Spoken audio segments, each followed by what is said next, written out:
Bismillahirrahmanirrahim. Assalamualaikum warahmatullahi wabarakatuh. Alhamdulillahirabbil alamin wa bihi nasta'inu ala umuri dunya waddin. Asyhadu an la ilaha illallah wa asyhadu anna Muhammadar Rasulullah. Alhamdulillahirabbil alamin. Kita berjumpa dalam spesial Kultum Ramadan PDA Sukoharjo. Kali ini kami akan membawakan tema meneladani kesabaran Rasulullah Muhammad Shallallahu Alaihi Wasallam. Meneladani kesabaran berarti menjadikan kesulitan sebagai peluang untuk meningkatkan kualitas diri, untuk mendekatkan diri kepada Allah. Mari kita bahas satu persatu apa yang menjadi kesabaran Rasulullah. Yang pertama adalah kesabaran dalam menghadapi kesulitan hidup. Nabi Muhammad dilahirkan dalam yatim, kemudian menjadi yatim piatu, menjadikan dirinya itu adalah sabar dalam menghadapi kekurangan ekonomi, kekurangan yang sangat terbatas.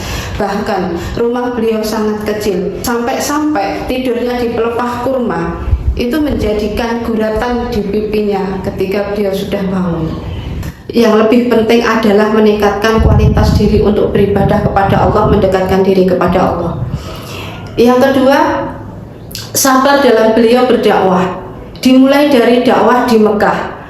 Ketika dakwah masih sembunyi-sembunyi, betapa sabarnya Rasulullah menjelaskan kepada kerabat, kepada sahabat-sahabatnya untuk bisa mengenal Islam, memeluk Islam. Hingga akhirnya Allah memerintahkan untuk berdakwah secara terang-terangan. Bagaimanapun kondisi pada saat itu, orang-orang Mekah Quraisy yang mengancam beliau, menekan, mencaci maki, bahkan menyebut Nabi itu seorang yang gila karena menyebarkan agama yang lain dari apa yang sudah mereka yakini. Tidak lama kemudian terjadilah Amul Husni, di mana Siti Khadijah istrinya dan Abu Thalib pamannya, beliau keduanya ini adalah orang yang sangat disegani di kalangan kaum Quraisy. Namun ketika Allah mentakdirkan wafat beliau berdua, ini menjadikan kesulitan yang sangat dalam penyebaran dakwah. Dari situ orang-orang Mekah sangat menekan, bahkan keselamatan nyawa Nabi Muhammad itu terancam. Akhirnya beliau putuskan untuk dakwah ke Taif, yang berharap dari Taif akan mendapatkan bantuan, karena Rasulullah itu pernah disusui oleh seorang perempuan dari Bani Taif. Namun apa yang terjadi di masa tahun ke-10 kenabian, beliau dakwah ke Taif, namun pimpinan Taif tidak menerima, bahkan mencaci maki, melempari batu, hingga akhirnya Nabi sampai berdarah-darah. Namun Nabi tetap sabar dan mendoakan, ya Allah, berikanlah petunjuk pada umatku karena mereka belum mengetahuinya. Kemudian dilanjutkan kesabaran beliau yang teruji dalam perang Khandaq, di mana perang yang sangat luar biasa. Ada 10.000 pasukan yang mengepung pasukan Nabi Muhammad.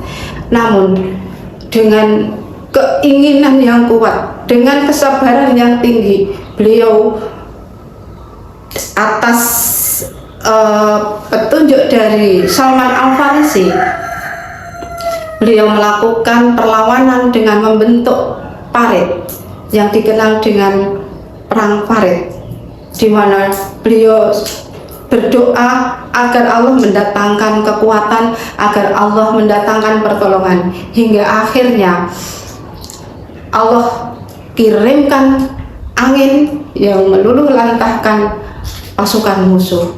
Inilah yang menjadi asbabun nuzul turunnya surat Al-Ahzab ayat 21. A'udzubillahi minasyaitonirrajim. Laqad kana lakum fi Rasulillahi uswatun hasanah liman kana yarjullaha wal yawmal akhir wa dzakarallaha katsiran. Sesungguhnya pada diri Rasulullah itu benar-benar ada suri teladan yang baik bagimu, yaitu bagi orang yang berharap rahmat Allah dan kedatangannya di hari kiamat, serta orang-orang yang banyak mengingat Allah. Kemudian kesabaran beliau dalam menghadapi dakwah, kesabaran beliau dalam menjadi pimpinan pemerintahan. Yang pertama, beliau berupaya untuk menjadikan masyarakat itu rukun. Beliau tidak membedakan bagi mereka yang sudah beriman ataupun belum. Rasulullah menyatukan orang-orang Muhajirin dan Ansor untuk membentuk satu kekuatan. Dengan cara itulah kerukunan terjalin. Rasulullah memberikan kasih sayang yang universal. Ini terbukti ketika beliau dicaci maki, dihina, seperti halnya ada seorang perempuan yang selalu meludahi beliau ketika beliau pergi ke masjid. Namun dengan kesabaran hati, bahkan beliau menjenguknya ketika orang tersebut kenapa sih nggak meludahi lagi. Pada saat itu beliau tengok dan orang yang menyakiti orang yang meludahi tersebut melihat kewibawaan Nabi Muhammad, akhlakul karimah yang ia lihat, akhirnya beliau masuk Islam.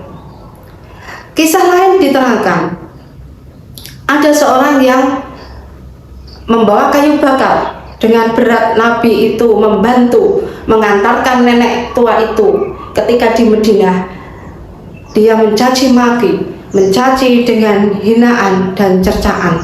Namun karena melihat ketulusan Nabi dan mengetahui bahwa yang menolong adalah Nabi Muhammad, maka orang tersebut masuk Islam. Alhamdulillah.